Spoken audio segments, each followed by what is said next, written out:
Voici l'exercice 7, alors qui était une disjonction. On va prendre le temps de le faire. Alors on prend n un entier naturel, donc on continue ça, n appartient à n. Montrer que si n n'est pas divisible par 5, alors n2 moins 1 fois n2 moins 4 est divisible par 5. Alors là, avec un petit peu d'habitude, on voit tout de suite qu'on va faire ça par disjonction en prenant différents cas pour n, et comme on nous parle de divisibilité par 5, on va utiliser les restes de la division euclidienne de n par 5. Alors, quel que soit n,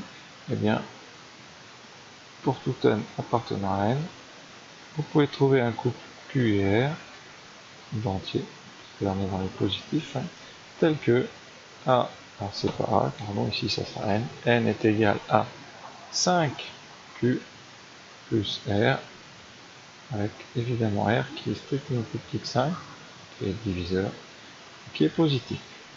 Ça c'est la division euclidienne. Alors nous on va considérer les cas où n n'est pas divisible par 5. Or, donc n n'est pas divisible par 5, on peut écrire celui-là en raccourci 5 ne divise pas n, donc forcément, le reste ici est différent de 0. Il vous reste quoi? Il vous reste 4 restes possibles, puisqu'il y avait 5 restes à la base, 0, 1, 2, 3 et 4. Il reste donc 4 cas possibles. Premier cas. Le reste vaut 1, c'est-à-dire que n est égal à 5 fois q plus 1, c'est-à-dire 21, 26, vous avez d'autres, je ne sais pas, 1, 6, 11, 16, 21, 26, c'est tous les nombres qui sont les multiples de 5 plus 1. Et bien ça, on va l'intégrer à notre calcul. Alors, on va appeler ça grand A, comme ça.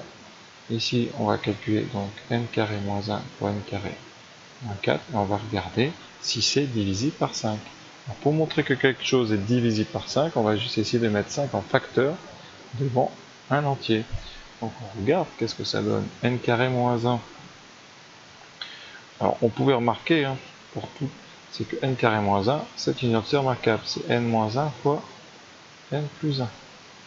Et on peut remarquer la même chose avec n carré moins 4. C'est n carré moins 2. On n'est plus le carré, c'est n moins 2 fois n plus 2. Et on va mettre à la place de n ce 5q plus 1, qui donnait 5q plus 1 moins 1, fois, alors si vous remarquez bien, avant d'aller plus loin, ça fera ça 5 fois q. Et on a notre facteur 5, donc c'est pas la peine de s'embêter à faire le reste. Donc je vais laisser n plus 1, n moins 2 et n plus 2, et j'obtiendrai ici, et en factorisant immédiatement, 5q fois toujours n plus 1, n moins 2, n plus 2. Donc A peut s'écrire 5 fois q fois n plus 1 fois n moins 2 fois n plus 2. Chaque facteur ici est entier, donc cette chose-là appartient à n. Conséquence, donc 5 divise A. C'est-à-dire que A est divisible par 5. Et on va faire comme ça les 3 autres cas. Alors le deuxième cas que je vais faire ici, voilà, c'est quand le reste vaut 2, c'est-à-dire tous les entiers qui sont sous la forme d'un multiple de 5 plus 2. Bon, donc il existe K, Q appartenant à n, tel que n égale à 5Q plus 2, Q appartenant à n.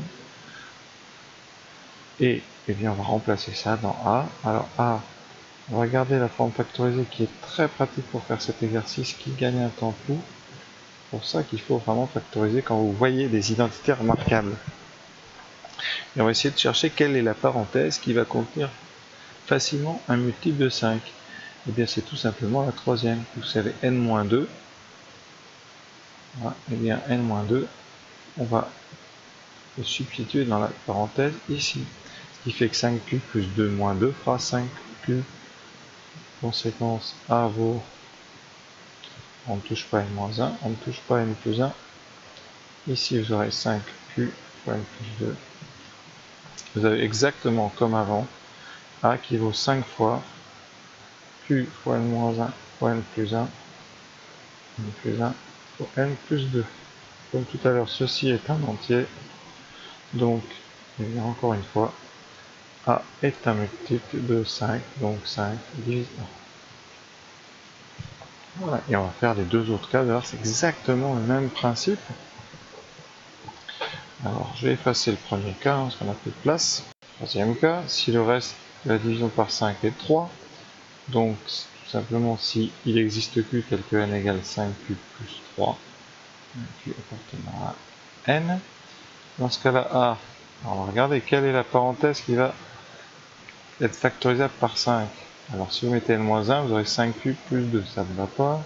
n plus 1, vous aurez 5Q plus 4 non plus. n moins 2, vous aurez 5Q plus 1. Il restera n plus 2 qui fera 5Q plus 5. Donc je ne remplace que dans celle-là. Vous pouvez remplacer partout, hein, mais ça ne sert pas à grand chose. Et vous voyez qu'ici, on va pouvoir factoriser par 5.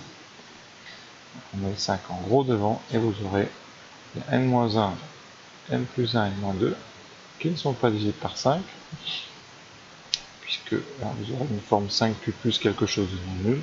Et vous aurez le dernier qui est factorisé par 5 qui nous donne Q plus 1. Ceci est bien un entier. Donc, eh bien, on a bien écrit A égale 5 fois un entier. Donc 5 divise A. Il nous reste le quatrième cas que je vais faire ici. Quand le reste vaut 4. C'est-à-dire que n s'écrit 5 fois un entier plus 4.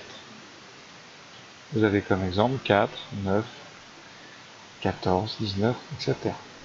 A, dans ce cas-là, vous avez toujours vos 4 parenthèses. Laquelle va s'annuler en... Laquelle va être factorisable par 5. Alors 5Q moins 1, ça fera 5Q plus 3, ça ne marche pas.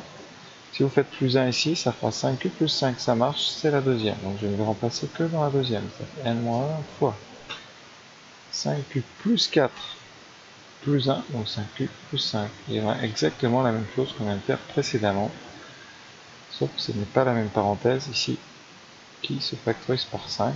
Ici, c'est la deuxième, ça fera 5 fois n-1, n-2, n plus 2.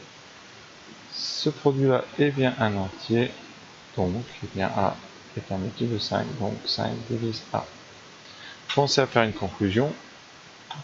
Alors que je vais faire tout petit ici en rouge. Conclusion.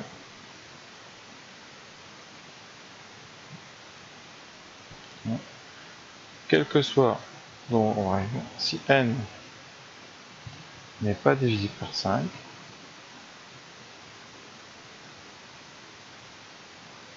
sous-entendu, si le reste ici, la division euclidienne par 5 n'est pas 0, alors